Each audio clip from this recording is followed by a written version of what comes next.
Assalamualaikum warahmatullahi wabarakatuh. Perkenalkan nama saya Faisal Ramadan. Saya akan memberikan kesimpulan biologi buku yang ke-1 yaitu The Magic of Reality yang telah saya baca. Satu, apa itu realitas? Apa itu sihir? Realitas adalah segala sesuatu yang ada. Ada banyak masalah dengan definisi itu. Bagaimana dengan dinosaurus yang pernah ada tapi tidak lagi ada? Tapi yang penting bagaimana kita tahu bahwa sesuatu betul-betul ada bahkan pada masa kini. Ya, kelima indera kita, penglihatan, penciuman, sentuhan, pendengaran, dan pengucapan cukup hebat dalam meyakinkan kita banyak benda itu nyata. Misalnya batu dan onta, rumput yang baru dipangkas dan kopi yang baru digiling, amplas dan buludra, air terjun dan bel pintu, gula dan garam. Bagaimana dengan galaksi non jauh di sana yang terlalu jauh untuk dilihat dengan mata telanjang? Dengan menggunakan alat khusus yaitu teleskop untuk melihat galaksi. Kembali ke soal dinosaurus. Bagaimana kita tahu bahwa dinosaurus dulu pernah menguasai bumi? Kita tidak pernah melihat dinosaurus atau terbirit-birit kabar dari dinosaurus. Namun kita punya petunjuk jenis berada bagi indera kita, yaitu fosil. Dan kita bisa melihat fosil dengan mata telanjang. Fosil bisa memberitahu kita mengenai apa yang terjadi jutaan tahun lalu. Sihir adalah kata yang licin. Kata tersebut biasa digunakan dalam 3 cara berbeda, yaitu sihir supranatura, sihir panggung, dan sihir puitis. Sihir supranatura adalah jenis sihir yang kita temukan dalam mitos dan dongeng.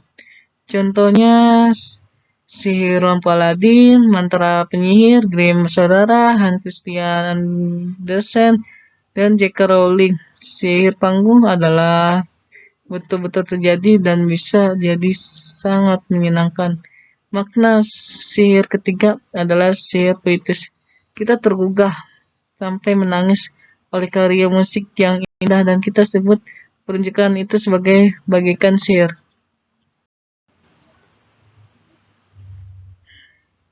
2. Siapakah orang pertama itu? Dromedar yang perkasa yang masih meraung-raung berkeliling di langit dalam tawai kemenangan, mendengar jeritan mereka dan turun ke Tasmania untuk melihat yang terjadi. Dia jatuh iba kepada manusia, memberi mereka lutut yang bisa ditekuk dan memotong ekor kanguru mereka yang tidak nyaman sehingga mereka akhirnya bisa duduk dan mereka duduk bahagia selamanya. Mereka hidup bahagia selamanya. Versi lain mitos Tasmania memanggil manusia pertama bernama Paleva ke langit. Paleva tidak bisa duduk karena ekor kanguru dan lutut tidak bisa ditekuk. Sang dewa bintang pesaing Dromedar datang menyelamatkan. Dia membeli lutut yang benar dan memotong ekor dan menyembuhkan luka dengan lemak. Paleva kemudian turun ke Tasmania. Menurut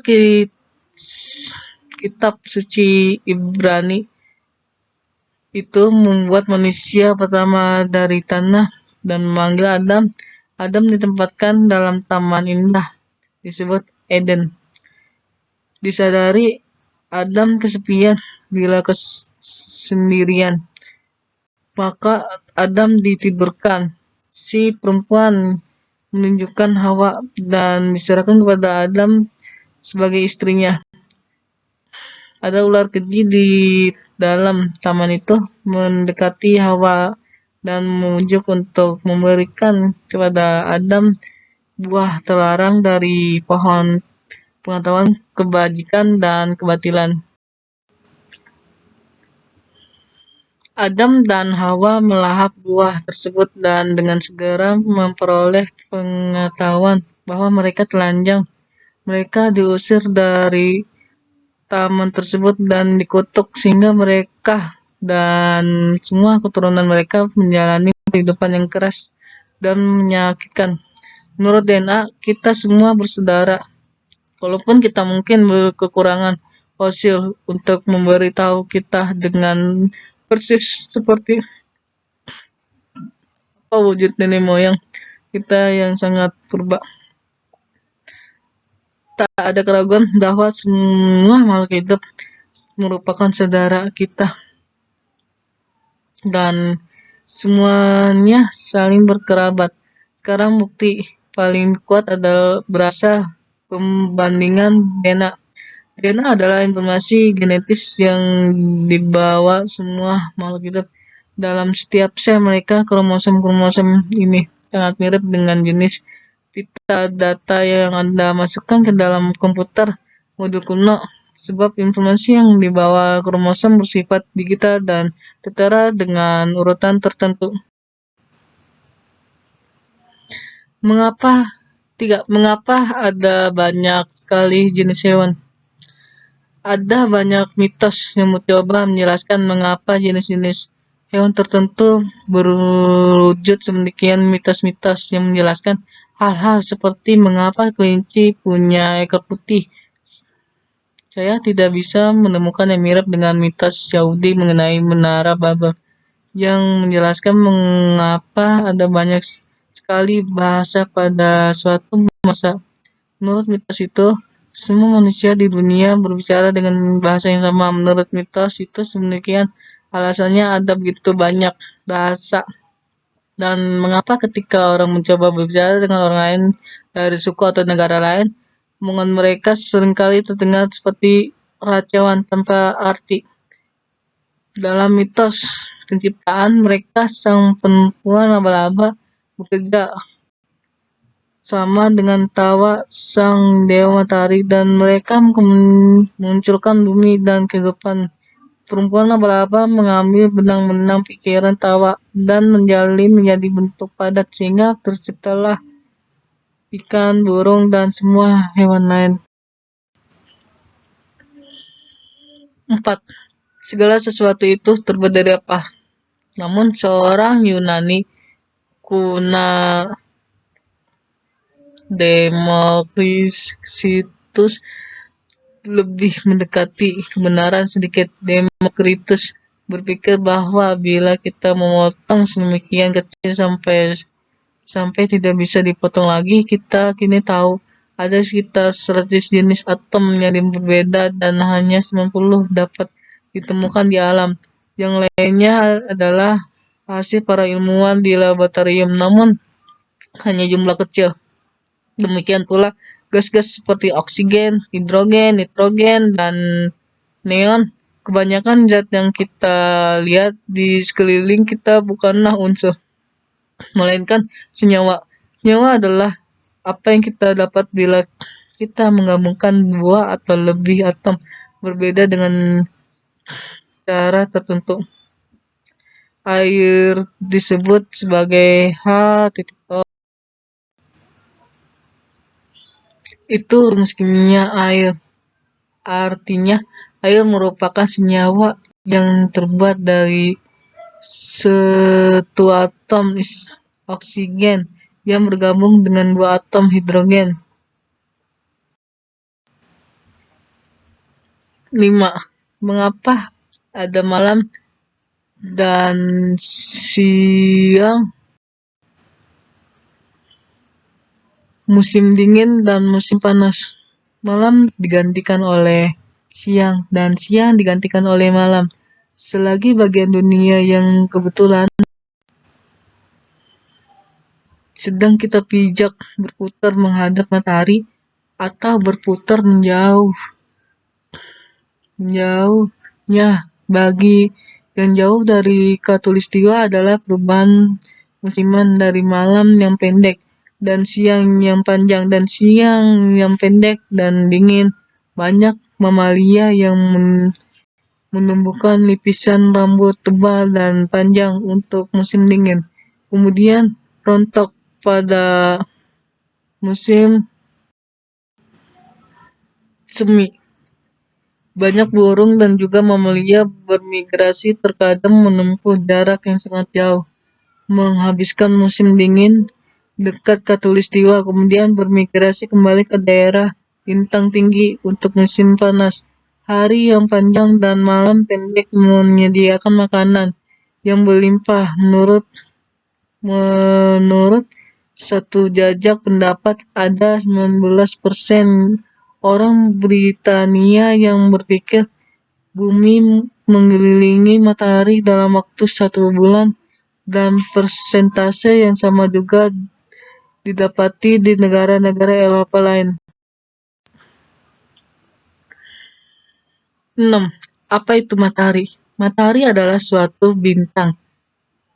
Dia tak berbeda dari banyak tampak jauh lebih dia lebih banyak bintang lain. Hanya saja kebetulan kita berada di dekatnya sehingga matahari tampak jauh lebih besar dan terang daripada bintang-bintang lain.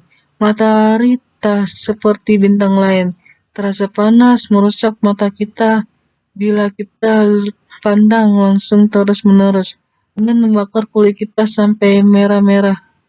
Bila terlalu lama di bawah siraman sinarnya, bintang jauh lebih besar daripada planet seperti bumi sehingga tarikan gravitasinya jauh lebih kuat. Bagian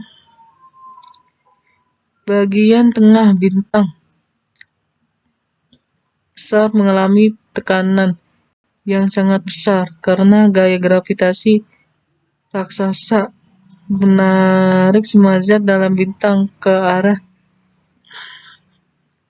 pusatnya, dan semakin besar tekanan bintang mengembung seperti balon. Namun pada saat yang sama gravitasi menariknya mengerut lagi dan lantas memanas lagi. Demikian seterusnya. Bintang bertahan di ukuran sedang yang menjaga bintang pada suhu yang tepat agar tetap seperti itu. Saya awalnya mengatakan bahwa matahari hanyalah satu bintang yang mirip dengan banyak bintang lain. Namun sebenarnya ada banyak jenis bintang dan ukurannya sangat bervariasi. Matahari kita tidak terlalu besar dibandingkan bintang-bintang lain. Ukurannya sedikit lebih besar daripada Proxima Centauri, namun jauh lebih kecil daripada banyak bintang lain. Yang lain misalnya bintang Pistol dan bintang-bintang yang belum lama ditemukan seperti Eta Carinae dan R13641, 100 kali lipat lebih masif daripada matahari atau bahkan sangat jauh darinya. Kalau tidak ke depan, tidak akan di sana. 7. Apa itu pelangi? Anda berdiri dengan matahari di atas di belakang Anda dan menatap hujan yang turun di kejauhan. Sebut tetes hujan yang satu ini A. Berkas matahari tempat dia terbengkokkan seperti yang terjadi bila cahaya putih menggantam permukaan prisma Newton. Bekas berwarna yang terpisah setelah terpentul balik di dalam tetes hujan kini melejit kembali ke tempat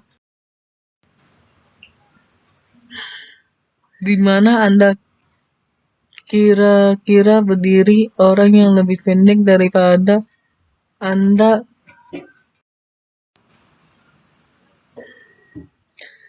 mungkin berkas merah datang dari A. Ada jutaan tetes hujan lain dan mereka semua berperilaku dengan cara yang sama sewaktu Anda menatap berkas merah A.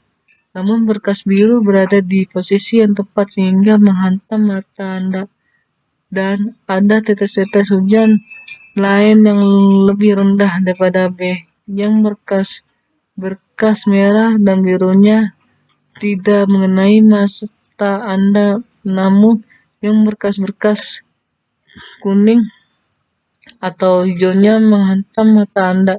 Jangan lupa bahwa ada tetes-tetes hujan lain membentang dari satu sisi, guyuran hujan ke sisi yang lain, dan pada segala macam ketinggian dan tentu saja tetes-tetes hujan inilah yang menghasilkan sisa pelanginya bagi Anda. Setiap pelangi yang Anda lihat mencoba membentuk lingkaran sempurna dengan mata Anda di tengahnya seperti pelangi yang sepenuhnya melingkar. Dan terkadang kita lihat sewaktu sedang menyirami kebun dengan selang dan matahari bersinar melalui semprotan air.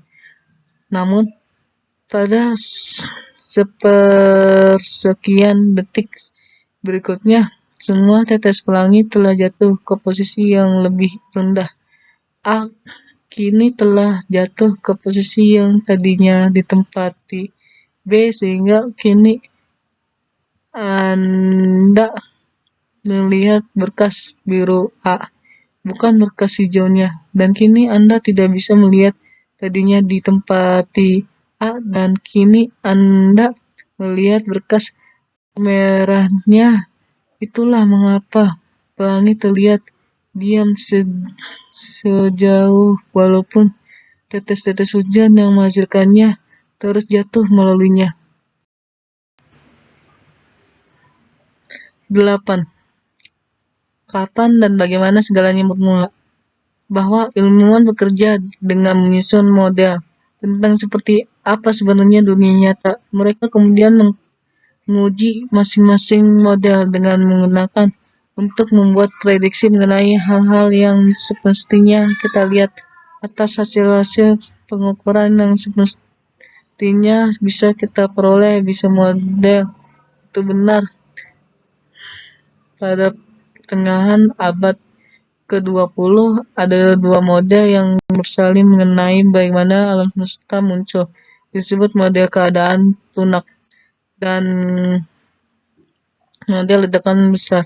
Menurut versi modern, model ledakan besar, seluruh alam semesta yang bisa mati meledak dan muncul antara 13 dan 14 miliar tahun lalu. Alam semesta yang bisa diamati berarti segala sesuatu yang kita punya buktinya. Mungkin saja ada semesta lain yang tidak bisa diakses oleh semua indera dan peralatan kita. Yang jelas, dalam bab ini saya membatasi diri pada alam semesta yang bisa diamati tampaknya bermula dalam ledakan besar dan peristiwa luar biasa ini terjadi kurang dari 14 miliar tahun lalu. Sejumlah ilmuwan berpendapat bahwa waktu sendiri bermula dalam ledakan besar dan kita tidak bisa mempertanyakan apa yang terjadi sebelum ledakan besar, sama seperti kita tidak bisa mempertanyakan apa yang terletak di utara